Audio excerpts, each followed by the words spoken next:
Strength? Nah.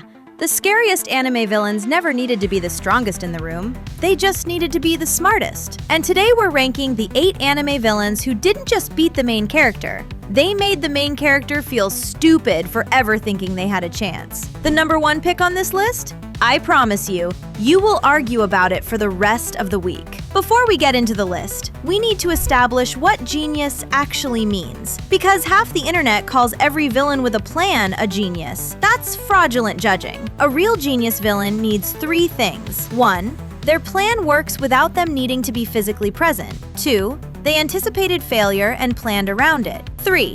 The hero only wins because of luck, sacrifice, or a power-up that didn't exist when the plan started. If your villain ticks all 3, certified genius. Let's go! Oh, and bonus points if the main character spent half the series thinking they were winning, when they were actually just a piece on this villain's chessboard the whole time. You already know who I'm talking about. But first, we start at the bottom. Kicking off the list at number 8, Orochimaru. And before you close the video, hear me out. Orochimaru is legitimately one of the most brilliant scientific minds in any anime ever written.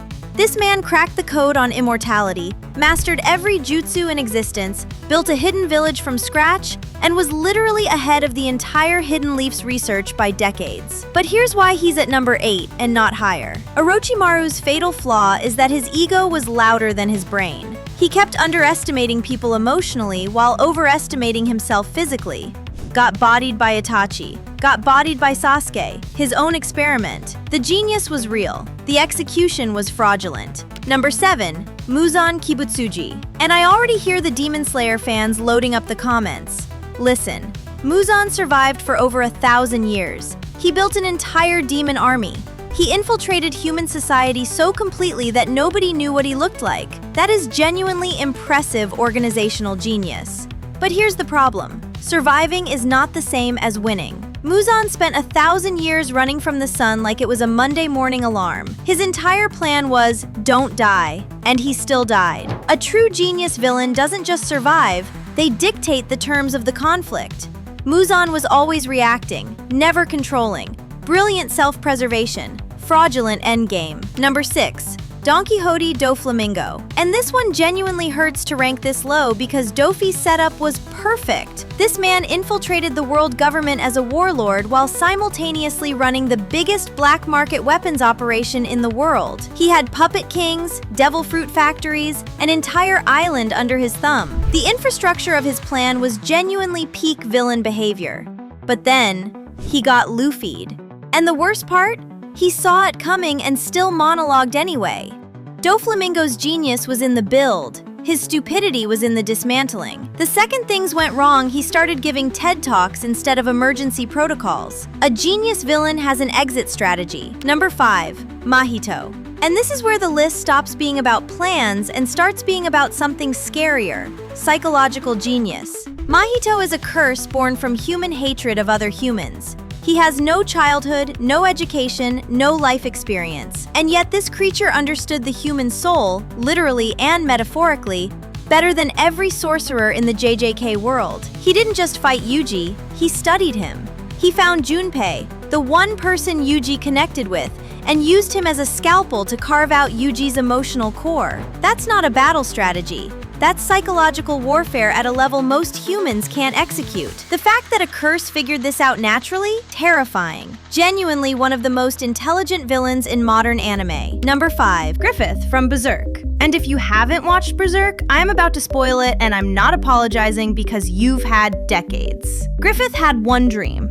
His own kingdom. And when the moment came where that dream was slipping away, imprisoned, tortured, broken, he made a decision that most villains could never make. He sacrificed everything, every person he'd ever fought beside, without hesitation. And here's what makes him a genius and not just a monster. It worked. Griffith got his kingdom. He got his power. He became a god hand. The plan that cost him everything succeeded completely. Most villains fail because they can't make the final sacrifice. Griffith made it without blinking. That's a level of calculated ruthlessness that puts him firmly at number 4. Number 3, Light Yagami. And yes, Light Yagami is one of the greatest strategic minds ever put in an anime. The potato chip scene alone should be in a museum. He ran circles around the entire Japanese police force, including his own father, for years. He created an entire mythology around himself as Kira, and made the world believe in it. But here's the thing about genius. It's only genius until it isn't. Light's fatal bug was his ego. The moment he started believing he was untouchable, he got sloppy. And he got beaten, ultimately by Nier, a kid with finger puppets. I'm not saying Light is stupid. I'm saying any genius who gets beaten by their own arrogance gets docked a spot. Number 2. Father from Full Metal Alchemist Brotherhood. And this is where the list gets genuinely uncomfortable. Father constructed a plan that took 400 years to execute. Father was manipulating an entire nation's borders. Here's what makes Father's plan the most terrifying piece of villain architecture in anime. He didn't just build a plan, he built a country. He whispered to the right people, started the right wars, positioned the right cities. Every single settlement in Amestris was placed at a geometrically specific location to form a nationwide transmutation circle. He used an entire civilization as his pencil and drew a magic circle the size of a continent. That's not a plan. That's an engineering project measured in centuries. And it worked! Father successfully absorbed God. He did the thing. The plan executed perfectly. The only reason he's at number 2 and not number 1 is the same reason everyone else on this list isn't number 1.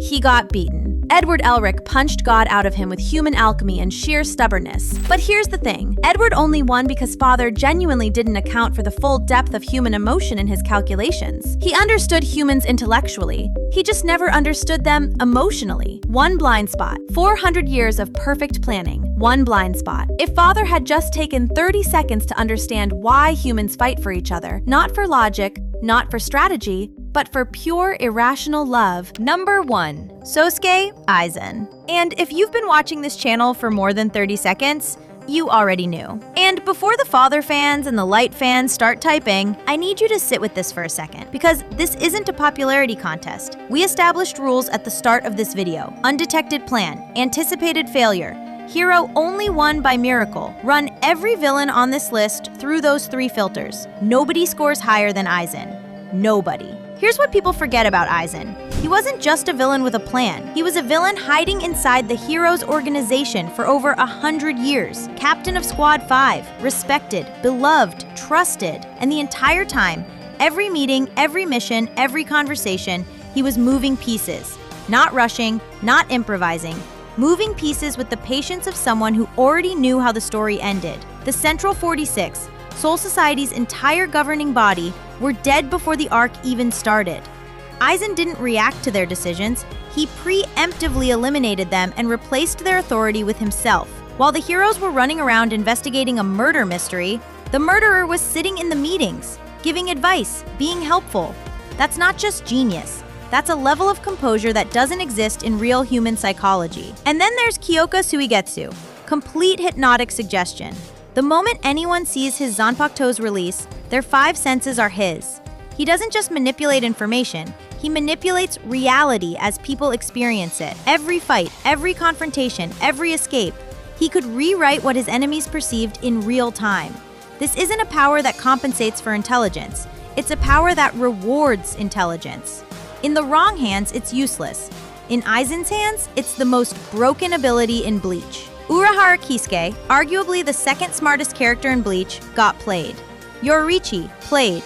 Every captain in Soul Society simultaneously, played. The man ran a perfect game against the deepest roster of intelligent characters in his universe and didn't slip once.